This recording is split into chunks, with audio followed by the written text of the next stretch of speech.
బెంగాల్ ప్రజలు ఈ విషయాన్ని గ్రహించారు. 27 లక్షల మంది ప్రజలు బీజేపీ మరియు ఎన్నికల సంఘం చేత ఓటు హక్కును కోల్పోయారు. బీజేపీ సృష్టించే ఈ హడావిడికి కారణం జాతీయ మీడియా మొత్తం బీజేపీ చేతిలో అమ్ముడుపోవడమే. బీజేపీ కలకత్తాలో ఎప్పుడూ ఒక్క సీటు కూడా గెలవలేకపోయింది. మా మనోస్థైర్యాన్ని దెబ్బతీయడానికి వాళ్ళు ప్రతిసారి ఇలా చేస్తారు. జీత్ రహే హై, జీత్ రహే హై, జీత్ రహే హై అని చెప్పటానికి. కానీ నేను చెప్పినట్లుగా బీజేపీ యొక్క ఈ యాప్ కే బాద్ రెండో రల్లు పార్ డైలాగ్ 2021లో ఫ్లాప్ అయింది. వాళ్ళు మళ్ళీ అదే ఫ్లాప్ అయిన డైలాగ్తో తిరిగి వచ్చారు. కాబట్టి మీకు తెలుసా, బెంగాల్ను అంత సులభంగా పరగొట్టగలమని నేను అనుకోను. ఎస్ఐఆర్ అనేది చాలా, మీరు చూసినట్లుగా మన ప్రజాస్వామ్యంలో మనం ఇంతకుముందు ఎప్పుడూ ఇలాంటిది చూడలేదు. ఇక్కడ చెల్లుబాటు అయ్యే ఓటర్లు, గత ఎన్నికలలో ఓటు వేసిన వారు, ఈ దేశ పౌరులు, 2002 ఓటర్ల జాబితాతో మ్యాప్ చేయబడిన వారు. లాజికల్ డిస్క్రపెన్సీ ప్రాసెస్లో భాగంగా జరిగిన విచారణలలో ఉత్తీర్ణులైన వారు అయిన 27 లక్షల మంది ఓటర్లు ఇప్పుడు అకస్మాత్తుగా ఎటువంటి మార్గం లేకుండా పోయారు. ఎందుకంటే వారు అప్పీల్ చేసుకోవలసిన ట్రిబ్యునల్లను ఇంకా ఏర్పాటు చేయలేదు. కాబట్టి ఇది చాలా, నేను చెప్పాలంటే ఇది ప్రజాస్వామ్యాన్ని అపహాస్యం చేయటమే. భారతదేశం మొత్తం ఇది చూసింది మరియు బెంగాల్ మొత్తం ఇది చూసింది. కాబట్టి ఇది కేవలం మా పార్టీకి సంబంధించిన విషయం కాదు, ఇది బెంగాల్ ప్రజలకు సంబంధించినది. బెంగాల్ ప్రజలు ఈ విషయాన్ని గ్రహించారు.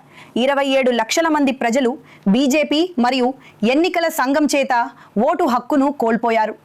మరియు మీకు తెలుసా, ప్రజలు తాము ఏమి చేయాలో అది చేస్తారు.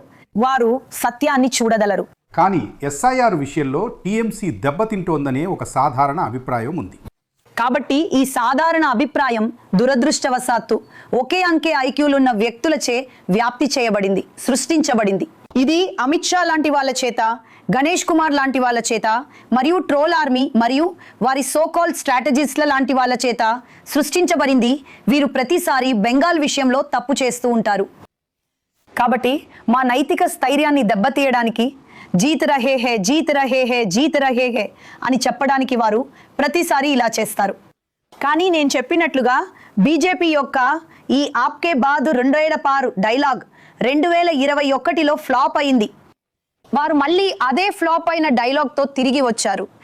కాబట్టి మేము దీనికి అలవాటు పడ్డాం. మేము ఇది ప్రతిసారి వింటాము.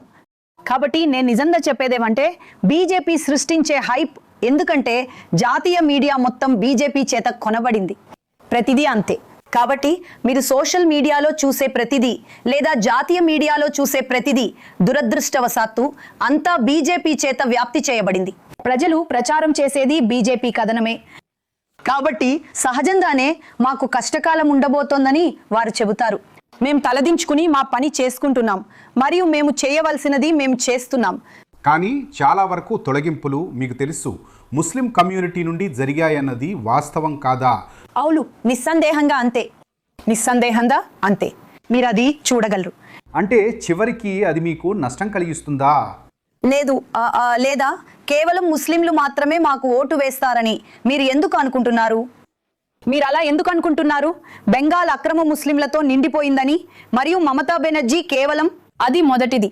ప్రస్తుతం నడుస్తున్న అతిపెద్ద భూతం మరియు అతిపెద్ద నకిలీ కథనం. అవునా?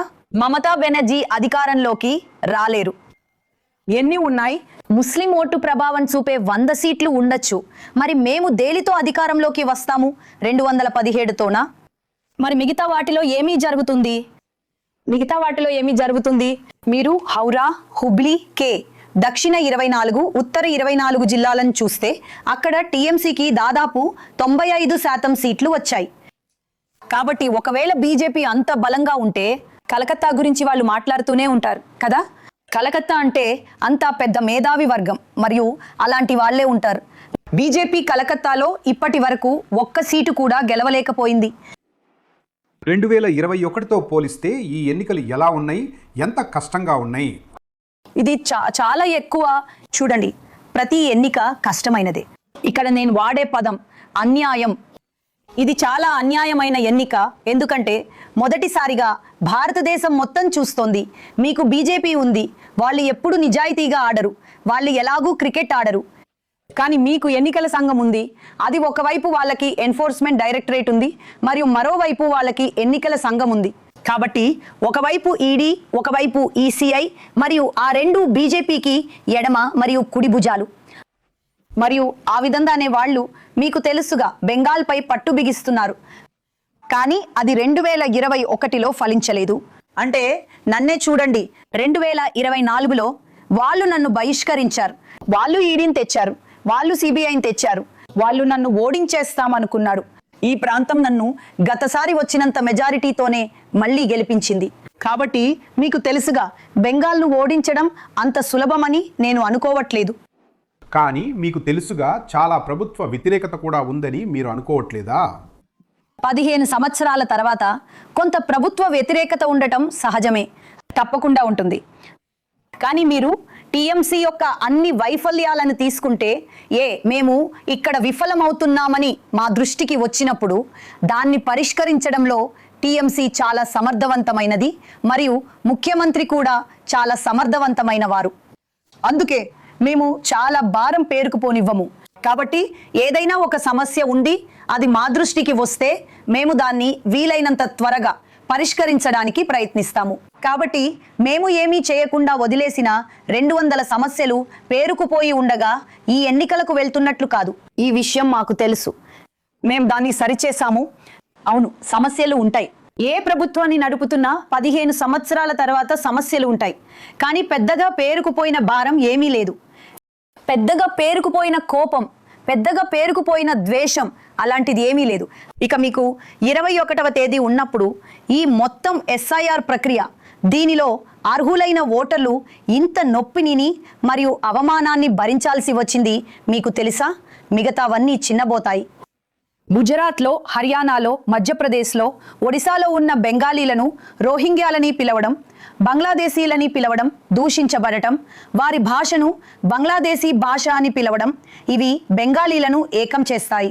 మమతకు వ్యతిరేకంగా ఉన్నవాళ్ళు కూడా మాకు మమత నచ్చకపోవచ్చు, కానీ ఆమె మాలో ఒకరు అని చెప్పడంలో ఏకమయ్యారు. ఈసారి టీఎంసీ ప్రచారంలోని 3 అనుకూలతలు, 3 ప్రతికూలతలు ఏమిటి? మా పార్టీ యొక్క 3 బలాలను నేను చెప్తాను. అవి ఎప్పుడూ మా బలాలుగానే ఉన్నాయి. కాబట్టి మేము కింది స్థాయి నుండి పైకి వచ్చిన పార్టీ. మేము పై నుండి కిందికి ఆదేశాలు ఇచ్చే పార్టీ కాదు.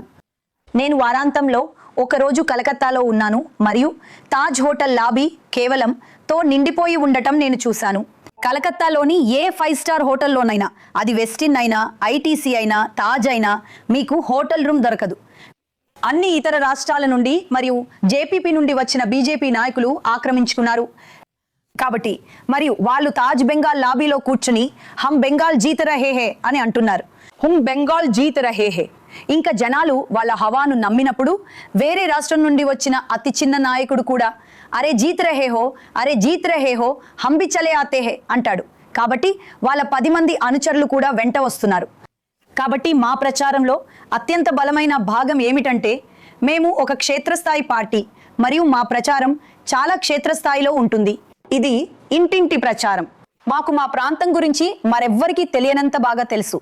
రెండో విషయం ఏమిటంటే, ఒక నాయకురాలిగా మమతా బెనర్జీ అత్యుత్తమురాలు. ఆమెకు సాటి మరొకరు లేరు. ఆమె నిర్భయత్వం, ఈరోజు ఆమె మోదీకి వ్యతిరేకంగా నిలబడుతున్న తీరు. మేము కేవలం బెంగాల్ కోసమే పోరాడటం లేదు, మేము మొత్తం ప్రతిపక్షం కోసం మరియు యావత్ భారతదేశం కోసం పోరాడుతున్నాము. మీరు భారతదేశంలోని ఏ విమానాశ్రయానికి వెళ్ళినా వారు వచ్చి మీరు బెంగాల్ను గెలవాలి అని చెబుతారు. మీరు గెలవాలి ఎందుకంటే మనం వాళ్ళకి చూపించాలి. ఇది టీఎంసీకి అనుకూలంగా ఉండటం గురించి కాదు, ఎందుకంటే ఈ దేశంలో ప్రజలు ఒక ఆరోగ్యకరమైన ప్రతిపక్షాన్ని మరియు ఫాసిజానికి వ్యతిరేకంగా నిలబడే ఒకరిని కోరుకుంటున్నారు. కాబట్టి మా నాయకురాలిలో మాకున్న రెండో విషయం అది. మరియు మూడో విషయం ఏమిటంటే, మాకు సంస్థాగత మరియు రాజకీయ అంశాల యొక్క చాలా మంచి కలయిక లభించిందని నేను అనుకుంటాను. మరియు ఈసారి మా అభ్యర్థుల ఎంపిక నేను అనుకుంటాను చాలా మంచి కలయికగా ఉంది. మీకు చాలా ధన్యవాదాలు. ధన్యవాదాలు. అవును,